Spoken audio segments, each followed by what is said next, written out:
Hello my friends, and a very warm welcome back to my painting channel. And in this video I'm going to be doing something just a little bit different and a little bit special. This is a request that I've had by a subscriber to the channel named Michael Virtuoso, and he's requested that I show a few little videos, or at least a video, on how I paint different kinds of horses. So I have a few different horses here from the Riders of Rohan, and I'm going to paint them all using slightly different colours and different paints from 4 different brands. So we're going to take a look at different ways in which we can paint these horses and hopefully give you guys a few different options and choices when it comes to painting yours. So we're going to start with Vallejo, and I'm going to use grey for this to create a grey horse, or a sort of white kind of horse. I'm going to start by using a base colour of ghost grey, and I'm just going to cover the whole horse in this. I'm not going to paint the riders, just the horses, just to give you an idea as to the different colour options and the different ways in which you can paint horses. And I've done a little bit of research in different colours and things like that, so hopefully I'll be able to give you a little bit of advice as we go as well. But as I say, I'm just going to try to create a nice even thin layer of ghost grey across all of the horse, just to create ourselves a nice base tone which we can work our way up from. So it doesn't matter if we get this all over the place or if we make any mistakes with this, because we can fix this a little bit later. Now for this one, I'm going to use a pale grey wash from Vallejo, and this is a really interesting wash because this is a very thin, light grey wash. So this wash doesn't turn out black or dark or anything like that. This is a great wash for when you're painting things like light greys, whites and things like that. It has a very subtle way of just darkening or just creating a little bit of depth to the miniature as well. It's a very interesting wash and a really good one to use as well. It's something that I've used if you've watched my video on how to paint stormtroopers, the Imperial stormtroopers from Star Wars, the game Star Wars Legion. It's a perfect way to wash whites. Now once that's dry, you should have something that looks a little bit like this. So you should have something that is a little bit of a grey colour with a light or a slight sort of grey shadow into it. So this isn't going black, this is going a nice light subtle grey, as you can see. And then what we're going to do, we're going to use a size 1 detail brush, and I'm just going to use the very tip of the brush just to pick out as many details as I can. And what we're going to do is we're going to use a mixture of stippling and also very fine brush strokes to create the illusion of hair. So using this colour, as you can see, I'm using the very tip of the brush. The paint is nice and thin. It's always important to thin your paints because it will blend these colours together in a nice even fashion. And as you can see, I'm just using a mixture of stippling just across the top, and then as we come down, we're using very short, sharp, quick little brush strokes just to create that illusion of the fur or the hair just on the horse. Now it doesn't matter too much if we leave in the colour underneath, because that's what's going to add to that depth, that illusion that there's a little bit of a contrast depth between the muscle tones, where the shaders sat and things like that. And we're going to build this up in a few different layers that will be a nice creative and subtle way of making this white really stand out, but also make your eyes really adjust to it quite nicely. So as you can see, I'm just being very careful just to paint as many of these little brush strokes as I possibly can over bits of the muscle area, and trying to leave little bits of the underlying paint below just to kind of create that illusion of those bits of muscle. From there, we're going to use ghost grey and dead white, and we're going to mix this 50-50, so that's half and half. So that's just 1 blob of each, or 2 blob of each, or however many blobs you want, as long as they're even. And we're going to do the exact same thing, but we're just going to build this up again. So by using that nice thin colour, that nice thin paint, as you can see, we're just going to use the stippling effect just across the top, so this creates a an abnormal sort of pattern, so not something that is too uniform. It's not going to look too precise, and that's going to add to the creation of it, making it look a little bit more real and a little bit more realistic. And as we come further down the neck and just down onto the muscle, we're going to move back onto these little small sharp brush strokes, as you can see. And again, this is going to create that pattern and that depth, but it's also going to create that illusion of hair and fur as well. This is a really cool way of painting horses, and it's a different way in which you can really level up your horse painting and really make those textures and those patterns stand out, but without working too hard on them as well. So I've painted 4 different ones to give you an idea of different colours, and I'm using the same technique right through the video. So I'm going to show you 4 different colours and 4 different paint brands.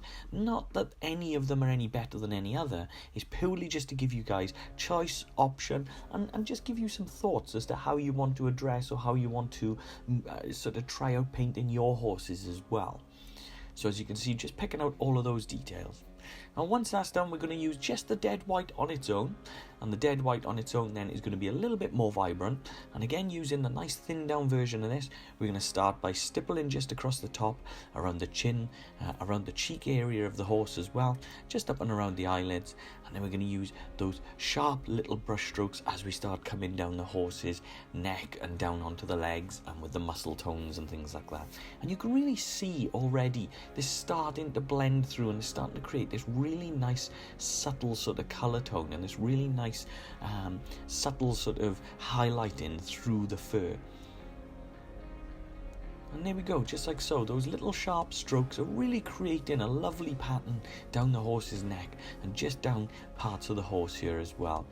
And by using this thin paint as well, it may look like it's a little bit light to begin with, but it will blend into the miniature in a really, really nice, smooth transition, which is going to be very, very pleasing on the eye, as I mentioned earlier. So as you can see, I'm still building up on those muscles, still leaving some of the paint from below showing through, so that you get that real extreme contrast through that darker base colour that we've built on, and up onto this white now as well. Just to give you an idea as to how I'm doing this, just across the back legs and things like that as well. As you can see, it's the exact same process, the exact same sort of technique, but just using it to pick out some of the muscles and some of the definition and some of the tones in sort of a different pattern. That's all this is. Now the cool thing with this is I'm painting 4 different horses, but they're all going to be the same horse, so the model is the same model. So I'm going to show you the same technique on the same model 4 different times. So this is something that you can really get to grips with and sort of paint along with me should you want. And it's just a cool little way of painting horses and leveling up those horses, as I say. Now as an optional layer, what I've gone for here, I'm using the sort of the game effects paint, and I'm using the rotten white for this. And this is a really, really, really vibrant white. This is a really bright, vibrant white. This white is normally used for things like putting underneath plasma weapons. So when you put the white on and then paint the colours above, this really turns the colour above into a really bright, vibrant colour. So by using this as just the very, very top layer of this horse, it's just going to give that horse just that little bit of a pop. It's just going to allow that colour to really, really pop and stand out and really make it look really great on the eye, as I say earlier. I think I said really about a million times there, so I do apologise. But as you see, just using this on the back leg as well, just using that stippling motion, just dabbing little bits here and there. Because the paint is nice and thin, it's going to blur in and blend in into a really nice texture, and it's going to create that illusion of this patterned horse. Now the cool thing with painting the horse in this light grey, this light white colour, is we can always go for the extreme contrast. Now this is something that a friend of mine, Dave, mentioned to me, where he suggested that instead of painting the whole horse in one colour, why don't we have sort of parts of the horse in black, parts of the horse in this light grey, this white colour. And you can do. You can even go so far as to add little patches of the black onto the horse as well. So not just on the hair, but you can actually do this on the horse to make it into almost kind of like a cow pattern, because different horses have these kinds of patterns as well. As I said earlier, I have spent a fair bit of time looking at way too many pictures of horses, to the point now where even my YouTube account is trying to show me horse jumping. So once that is dried down and we've got the black colour, we're going to use a dark blue-grey. We're just going to dry brush this nice and lightly just across the hair. You could spend the time to brush each hair strand by hand, as I normally do, but just wanted to show you a nice, quick and easy way of doing it just for this tutorial and just for this sort of video. From there then I'm going to use that dark blue grey, and I'm going to add a little bit of sombre grey to it as well. This is just a very lighter sort of bluish tone grey, and that's just creating that little bit of depth and a little bit of colour contrast as well, because we don't want everything to just be monochrome. We don't want it all to be black and white. We want a little bit of colour there as well. And so once that one is done, that is your Vallejo grey horse painted as quickly and as easily as that, and those muscle tones and textures look great, and the fur and the illusion of the textures look brilliant. So that's that one. So moving on to part 2, and part 2 is going to be a Citadel horse. So this one we're going to use the Citadel paints with. So I'm going to start by using a Dryad bark, which is a really nice dark base colour. This is a brilliant dark colour to base things that are brown, and then we're going to build up from there. So doing the exact same process that we've just done with our grey horse, we're just going to build this nice dark colour up first by base coating the hull of the horse using this Dryad bark. Now the cool thing by painting your horses in brown is all of the leather bits, like the saddle and things like that, you can also cover all of those in the same brown, but then you can paint them in a different texture and a different brown as you go, which will separate them from the horse. So that's a nice easy way of painting the browns. It should make things a little bit easier for you. With the fur on this one, again with that contrast, we're going to go with flayed one flesh, and we're going to paint this just across the tail and the mane, and this is a nice sort of cream colour. So again, we stick into earthier tones, so we're not going for a white. We're going to use the dark browns and build those browns up, but we're going to use a earthy sort of creamy white colour rather than going directly to white. And the reason for that is, being these earthy colours, this is going to help all of those tones and textures for this particular model separate, but also have a little bit of cohesion as well. There'd be nothing worse than painting the hair, the tail, all of these things in a bright white colour on a really dark sort of horse. But then again, you can paint your models however you like. Just for this video, I decided to try to keep those earth colours nice and close.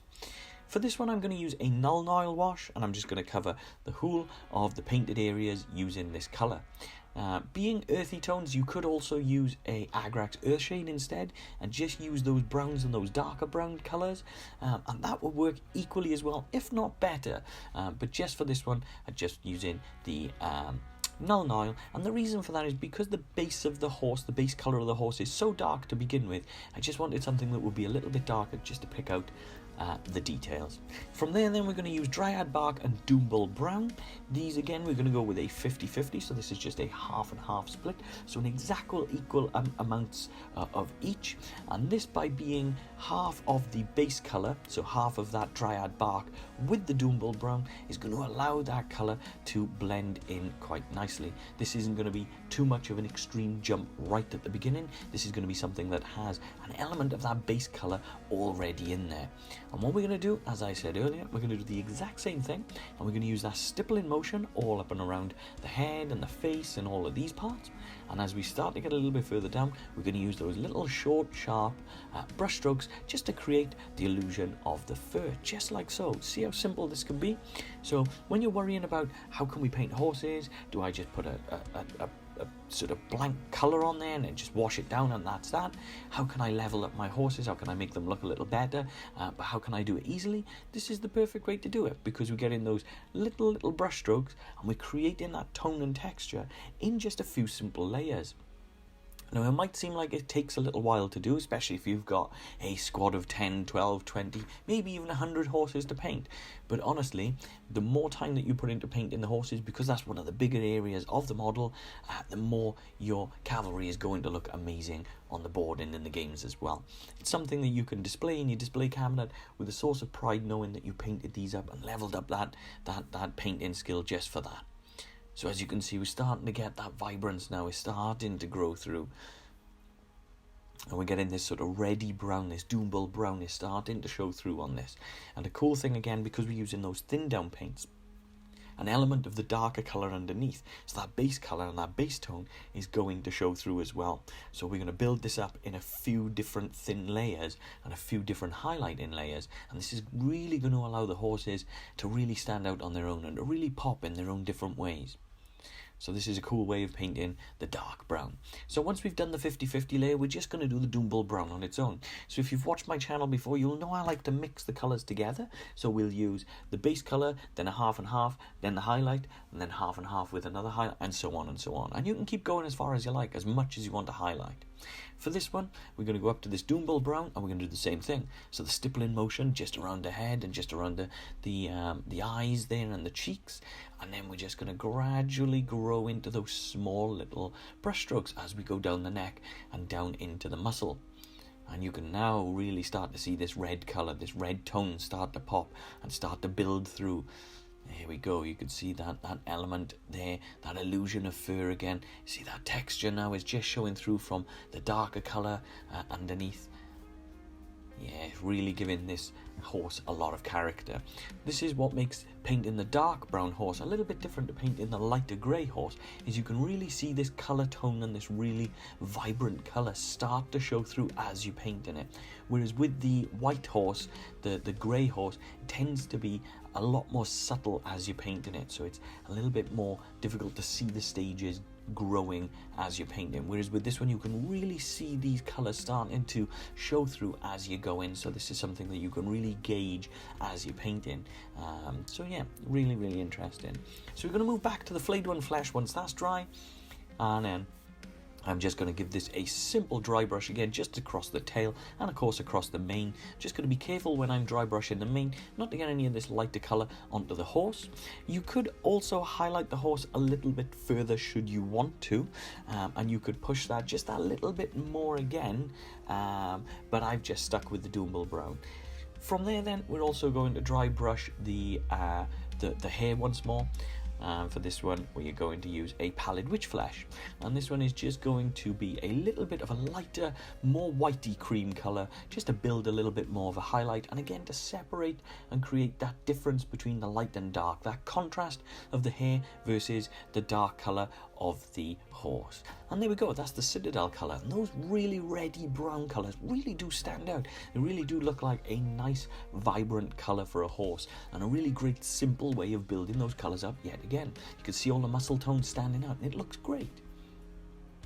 So we're going to move on to part 3. In part 3 we're going to use AK Interactive paints, and for this I'm going to paint a more khaki sort of colour. So we're going to use ochre as our base tone, and this is a very sort of yellowy kind of colour to begin with, but as we progress and as we build up, this is going to turn into a more sort of light yellow sort of khaki-ish kind of colour horse.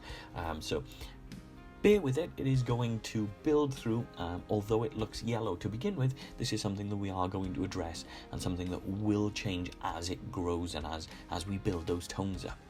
Again, using the same model, the same kind of horse, and again, painting this in exactly the same sort of way. So again, if you wanted to change or try some different paints, this is the perfect way to do so, because it gives you a lot of option, a lot of choice of how to paint using different brands. From this and the next one, because I don't have any washes by those specific brands, I'm going to be using the Army Painter shades. So I'm going to be using a strong tone for this, which is one of my favourite shades anyway. This is one of my favourite washes of all time. This stuff is like magic. So it's thick enough that it gets into the cracks and it dries down in a really nice even pattern as well. It really does have a great property to it. So I'm going to cover the whole horse in this, and as you can see, this is already starting to pull itself down into all of those different areas where the muscles and the creases and the cracks are. And this is going to allow us then the option to almost do a kind of painting by numbers, almost allow us to build up those textures purely because the shade is already sat in those recessed points. We kind of know where the shade is, so as we build the highlights and the colours and the tones up, it's doing half of the work for us because it's already there. So like I say, just going to cover the whole miniature in this, just being careful not to let it pool too much in specific areas. You don't want a big blob of dark shade just on the back. You want this to sit into those muscles and into all of those defined areas. And once that's dry, then we're going to go back to that ochre and we're going to build this back up, and again in exactly the same way. So we're going to use the stippling motion first, just across the top, around the cheekbone and around the jawline, and then as we gradually grow and go lower and lower down the model, we will start to implement and use those short, sharp little brush strokes just to create that fur and that cool illusion of depth and hair and things like that, as we've seen in the previous two horses. So as I said, with this one, it is going to start out a little yellow, but that's fine, because that's giving us a little bit of a different colour and a little bit of a different tone to build from. So don't worry too much if it looks a little yellow to begin with, because this is something that we are going to build up through, and we're going to use this sort of yellowish tone as a base platform anyway. So it's going to give us a kind of golden coloured horse.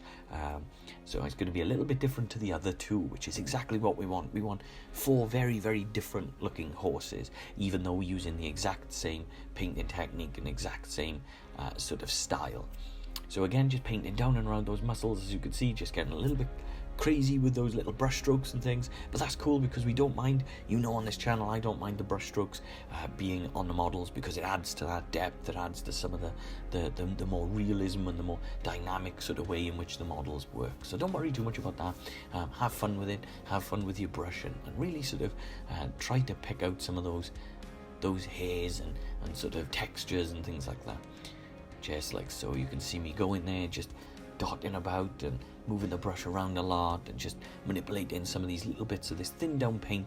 And there you go, you can see now, you can see, look where the muscle texture and the muscle tone is starting to show through, just like so, which is great. This is great. This is exactly what we were looking for, just building this up in stages. See, light thin coats each stage, and as we build, this is going to grow and grow in vibrance and character as we go as well.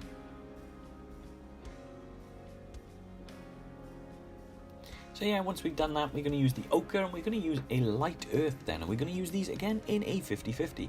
You know how much I enjoy these 50-50 colours, so this is what we're going to do. We're going to use the ochre and light earth together, and this is going to create the first highlight the horse, and again doing the exact same thing.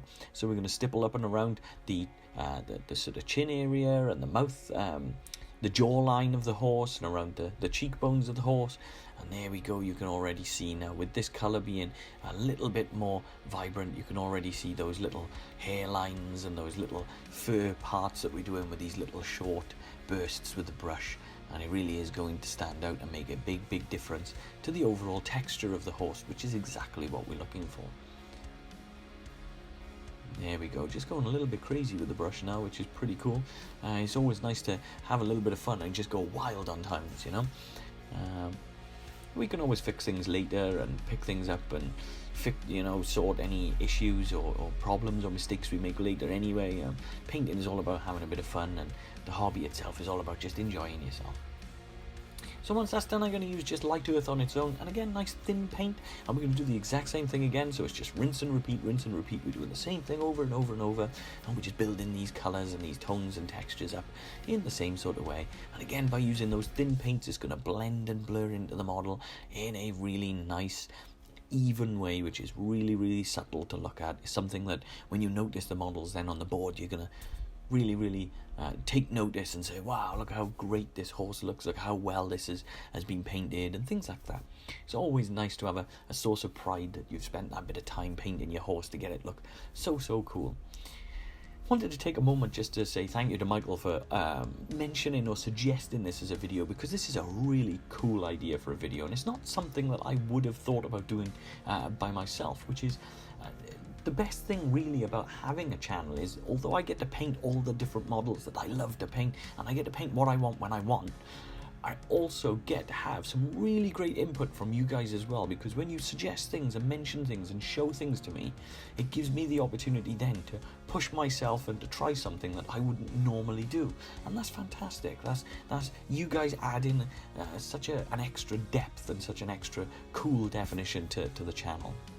So once that's done, I'm just going to boost then the vibrance of the tail by using Vampiric Flesh, and this is a lighter colour to the other colours that we've been using. So this is the next tone up from the light earth, so this should allow the colour to just pop a little, but without being too extreme.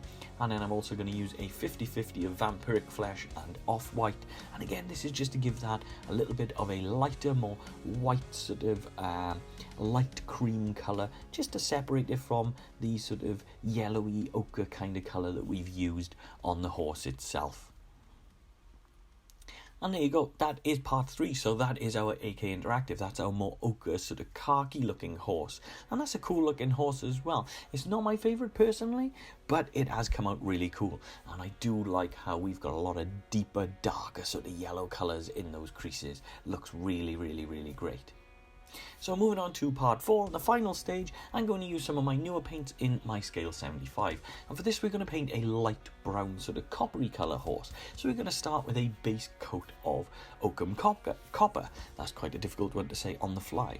So we're going to use this copper colour as a base. And again, using the same models, the same horse, we're going to build this up in the same way, and we're going to show you in the same sort of technique and the same style how this horse is going to look.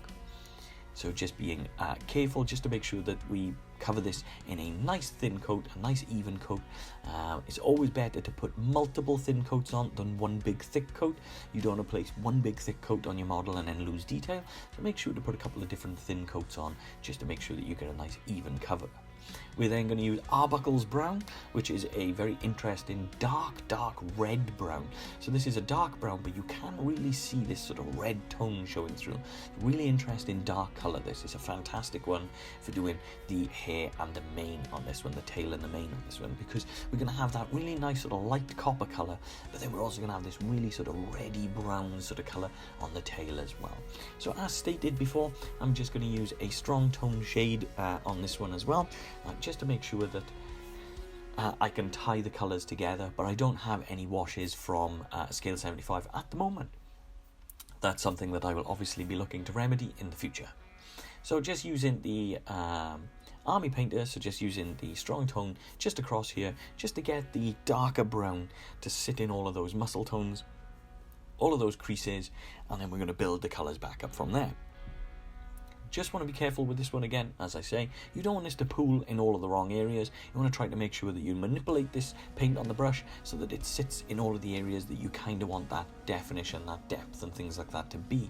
You don't want it to be too dark in some places because we are going to build the vibrancy back up, of course. So it's always good to thin your washes down slightly because then it gives you a little bit more opportunity to manipulate them before they dry and things like that. Once that's dry, then we're going to go back to Oakum Copper, and we're just going to use that now as the first colour.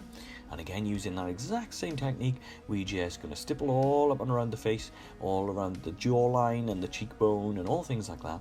And then as we slowly come down the neck, we're going to use a combination then of the stippling technique, moving into that cool sort of sharp little brush strokes so that we get that fur and that illusion of fur coming through as well. Now the cool thing with the scale 75 paints is scale 75 paints, when I'm using them, I tend to find them quite thin already, so you don't need to thin them down too much, but that is where they are so cool, is because I have found personally, if you thin them down a little, it gives you the opportunity to glaze your layers back up really, really nicely. So I've done this multiple times using this Oakum Copper, so I haven't just used one layer. For this particular company, I've used 2 or 3 layers to get the vibrancy to where I want it to be, because as you can see, the first layer blends in quite nicely, but it blends in so much that you can almost not see the work that it's doing, so it's very, very subtle. So by putting another layer or 2 on top, you kind of get that vibrancy, and you kind of see then the work that the paint is actually doing.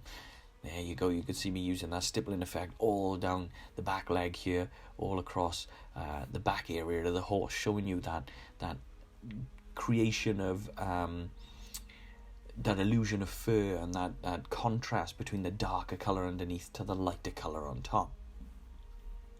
Now once the copper is done, I'm going to move on to peanut butter, which again is one of my all-time favourite named paints.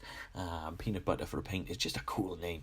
It also does come out like a peanut butter colour, which is perfect, and it's a really nice light brown. It's a really, really nice tone. So we're going to do the same thing again, stippling just all up and around by the face, all around the jawline, and then again using those little sharp brush strokes, we're just going to create that fur line just coming down the neck here, just like so. And there we go. Again, it's cool because it doesn't matter if you make too many mistakes. Because the paint is nice and thin, it's going to blend into the miniature in a really nice way. It's going to be really subtle, but it's also all of those individual little patterns and patches and brush strokes and things like that. They all add massively to the texture and the illusion of texture. And I mean, nothing in nature is perfect. So if some of the brush strokes aren't exactly perfect, that doesn't matter, because nothing in nature is. You know, no horse has the most perfect coat of hair. You know, they could be well maintained, sure, but I mean, a battle-ready horse riding into battle isn't going to look perfect, is it? You know, and it's things like that that just add to that illusion and creativity of the models, and the fun side of painting as well, because you can kind of get a little bit creative with things. Again, just showing you across the back end of the horse here, just by tapping this peanut butter colour around using that stippling effect. And there we go. So for this one, I'm going to use a Bosch chestnut for the tail and mane.